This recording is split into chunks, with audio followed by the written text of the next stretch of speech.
Hey guys, this is Eddie with WTI. Now, if you are looking for a really nice cocktail shaker, I highly recommend this one right here. Now, a couple of the features of it that I really like is the size.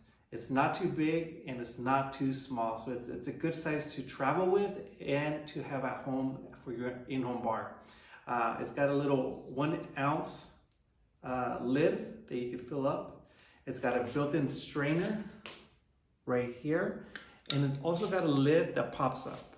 So it's super easy to use. All you gotta do is fill it up with ice, go ahead and put in your spirits, put in your simple syrup, you start shaking, and you're gonna notice that it starts frosting up real quick. Once you give it a good shake, you just pour, and your drink is ready to go. Now this shaker has been with me for about 2 years, and it looks great. It's actually held up really, really well. I really like it, and I think you will too. That's my point of view.